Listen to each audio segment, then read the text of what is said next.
Okey, baik, boleh tuan-tuan dan puan-puan saya lihat dalam ruangan chat, saya ada kongsikan satu link.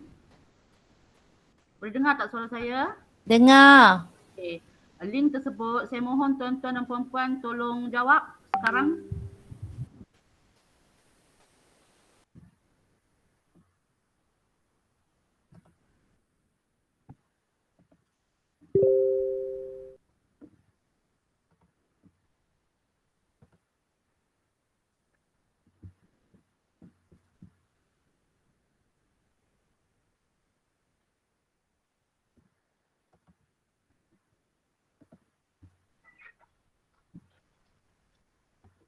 Okay, terima kasih setelah mendapat respon. Terima kasih.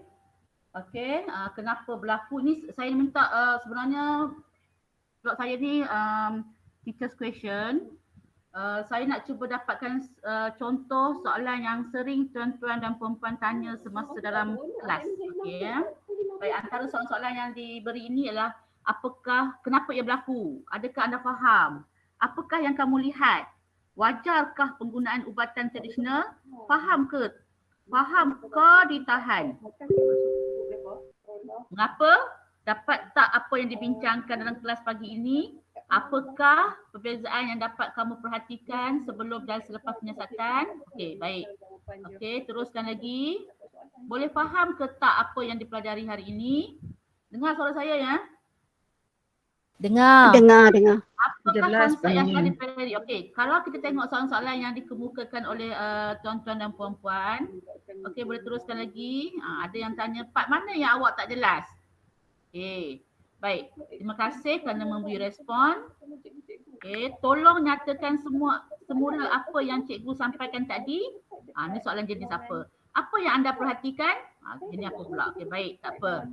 Okey, sekurang-kurangnya saya nampak bentuk soalan yang tuan-tuan dan puan-puan gunakan dalam kelas. Ramalkan apa yang akan berlaku seterusnya.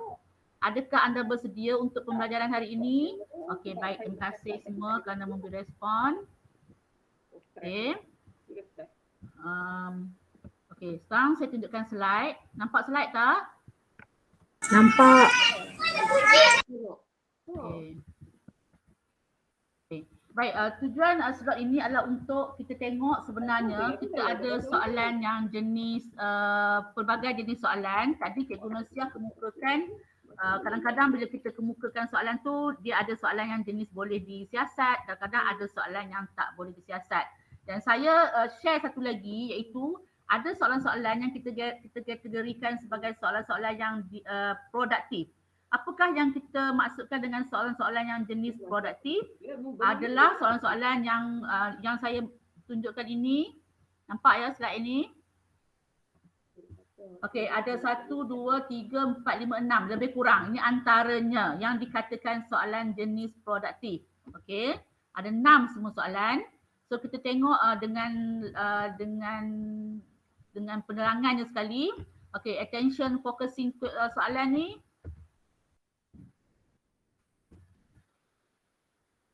Okey, soalan yang jenis-jenis menarik perhatian. Macam mana kita nak tengok soalan-soalan yang jenis menarik perhatian? So cikgu cek semula apa yang cikgu, tuan-tuan dan puan-puan senaraikan dalam Mentimeter tadi. Ada tak dalam kalangan soalan-soalan yang tuan-tuan bagi tadi ada dalam kategori ini? Soalan yang jenis boleh take attention student kita. Apa yang anda perhatikan? Awak perasan tak? Apa yang akan mereka buat? Apa yang awak bau? Apa yang anda boleh nampak? Itu jenis-jenis soalan yang kita boleh kategorikan soalan yang nak menarik perhatian pada kita.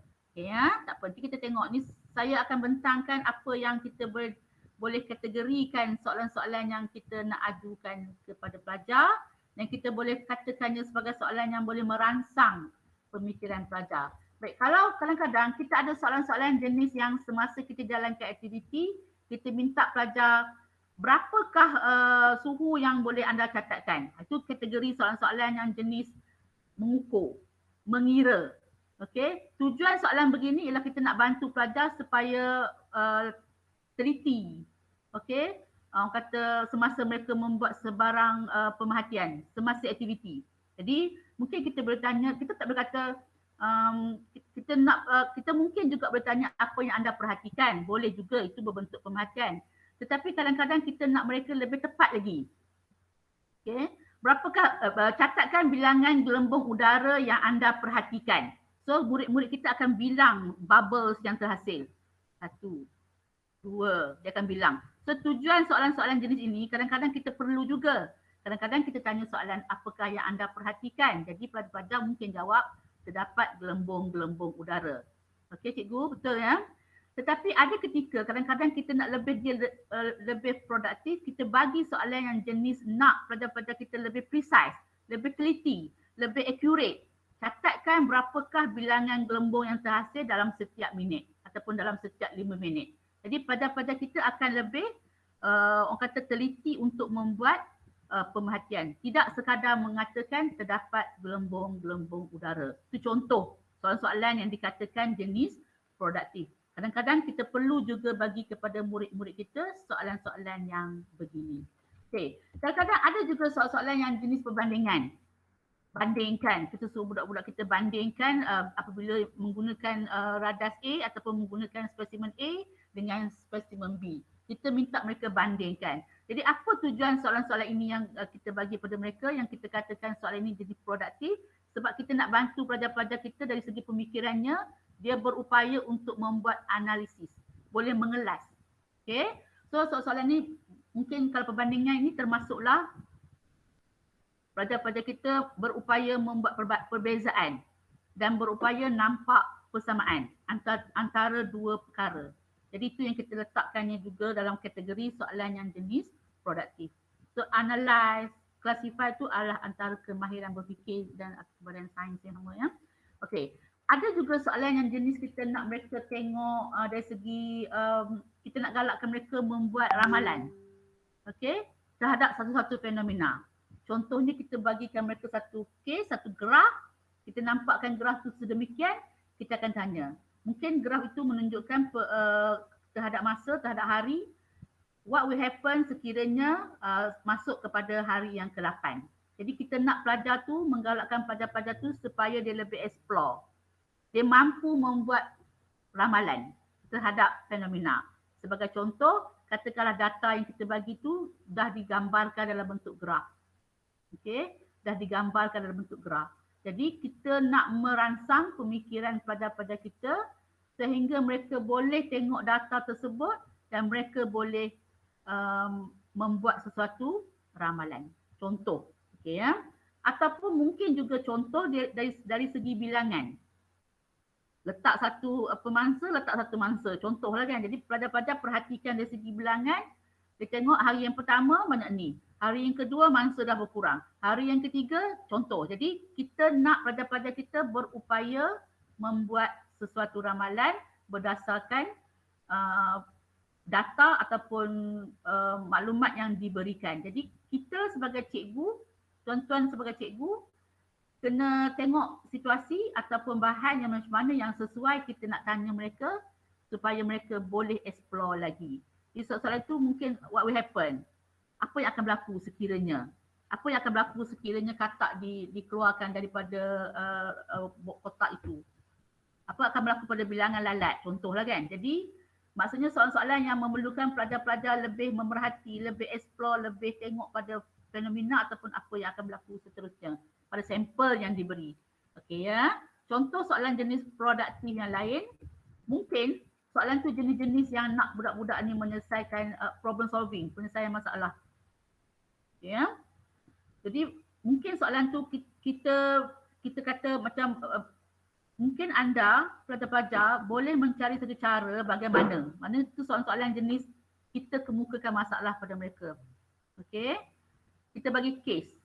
Bagaimanakah kita bagi satu situasi, bagaimanakah ahli ingin mengatasi masalah air tidak dapat naik, tidak dapat masuk ke dalam rumahnya sedangkan mereka memerlukan air. Sedangkan sungai jauh. Mereka tidak ada sistem perpaipan yang baik.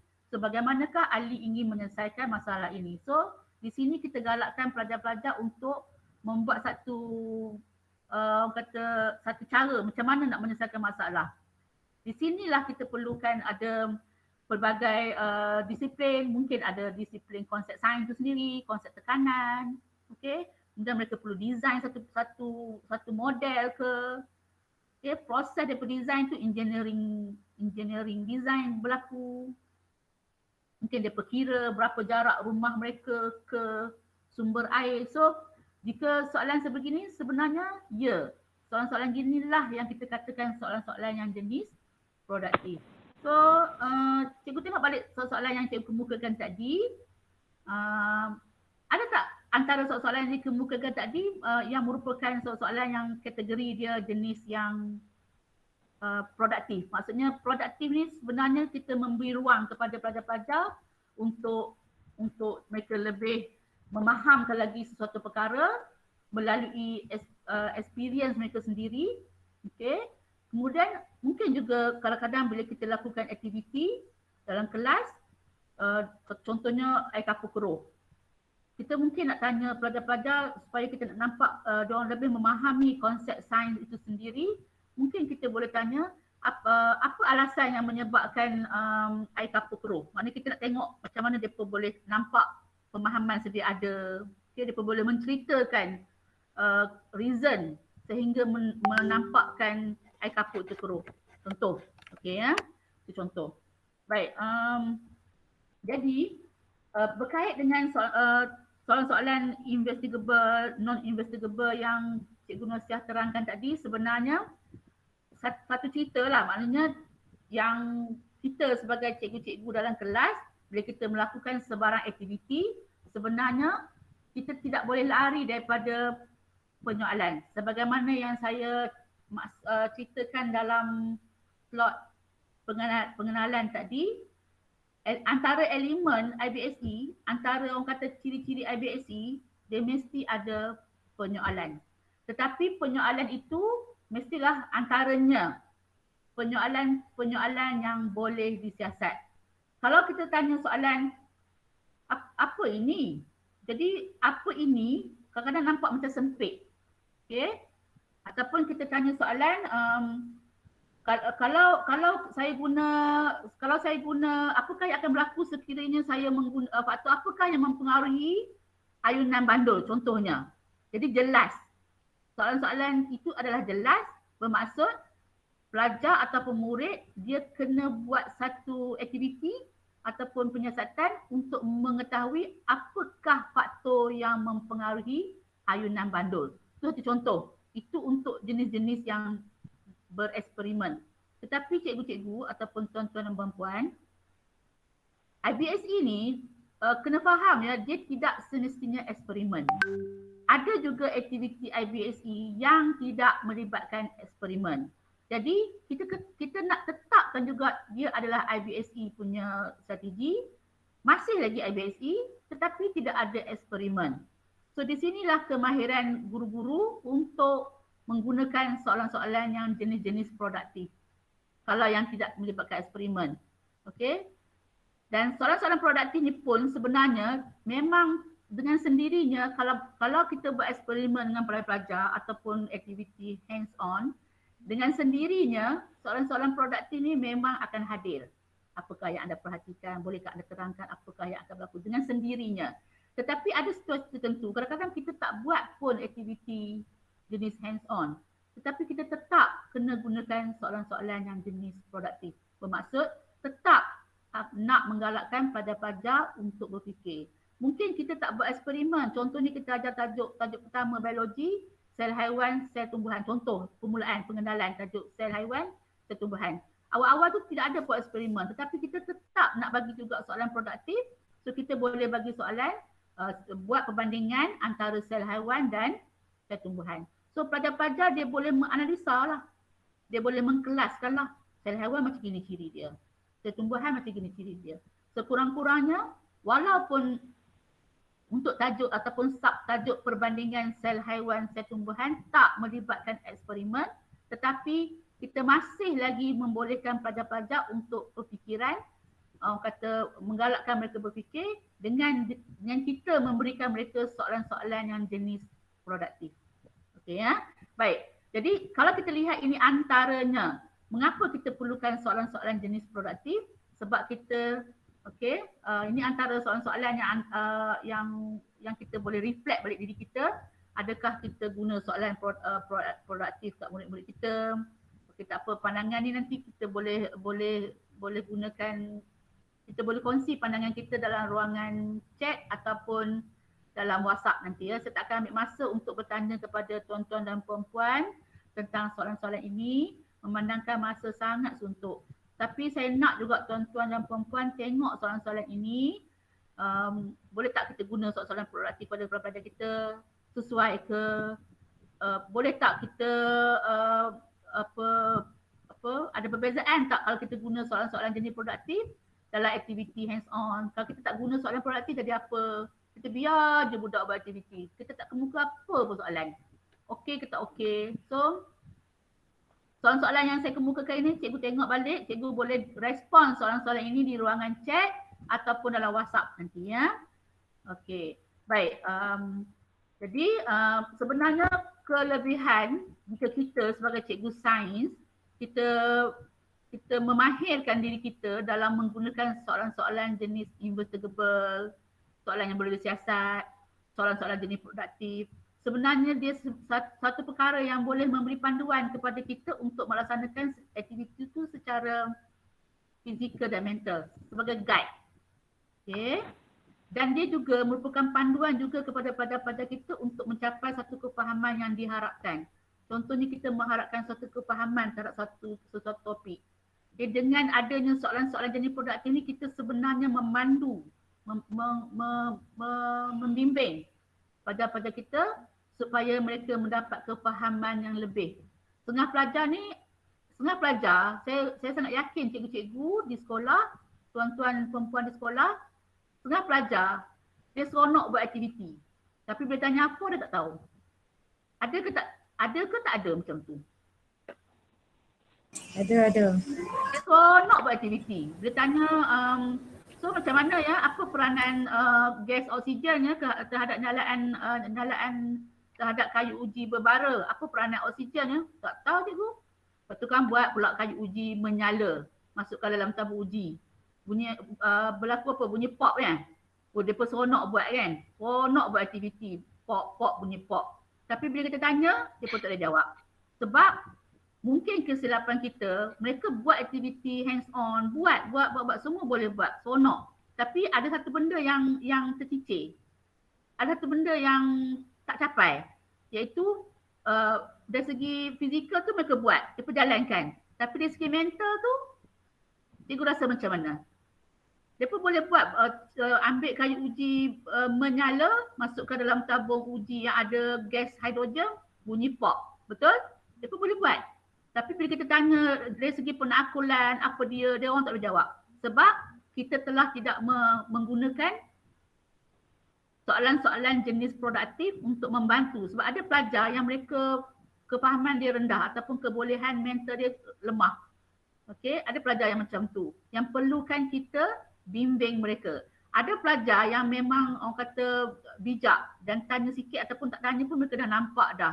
Jadi peranan soalan-soalan jenis produktif inilah yang sebenarnya nak membantu pelajar-pelajar itu supaya lebih faham. Okay, ya. Dan sebenarnya kita pun soalan-soalan produktif pun sebenarnya sebagai satu galakan, satu motivasi kepada pelajar-pelajar sepanjang mereka menjalani satu pembelajaran sains dalam kelas. Dan kita tahu aktiviti IBSE ini memang sangat, orang kata, sangat membantu pelajar untuk memahamkan sains secara lebih menyeluruh. Okey ya. Jadi kalau kita tanya apa peranan aktiviti hands on, apa kaitan dia dengan soalan-soalan produktif, apa kaitan dia? Jadi sebenarnya macam saya beritahu tadi, aktiviti hands on tu setengah pelajar dia boleh buat. Tapi kalau kita tak kemukakan juga, kita tak test minda mereka melalui soalan-soalan jenis produktif, dia akan satu kerugian. Jadi soalan-soalan produktif ni umpamanya satu jambatan. Soalan-soalan produktif ni umpamanya satu jambatan untuk menghubungkan apa yang dilakukan oleh pelajar-pelajar dalam kelas itu dengan apa yang mereka faham. Okay, ya? Baik. Saya rasa itu saja yang saya nak sampaikan berkaitan dengan jenis-jenis soalan produktif, kelebihan dia, untuk membantunya, untuk apa, dan kita sesuaikannya dengan aktiviti sains, terutamanya aktiviti IGCSE. Jika ada sebarang soalan, cikgu boleh type saja di ruang chat, saya akan baca selepas slot ini. Saya akan serahkan slot ini, slot seterusnya kepada Puan Siti Rahayu. Dipersilakan, terima kasih. Assalamualaikum.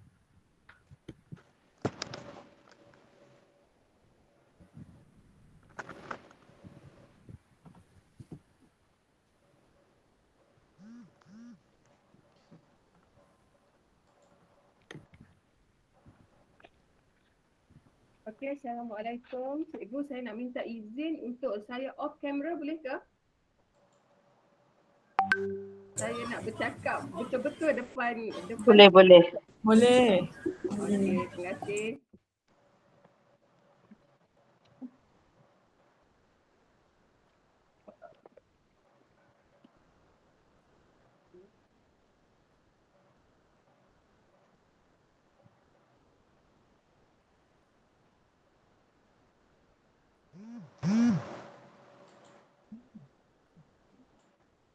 Okey, kalau cikgu perasan dekat slide yang dekat Google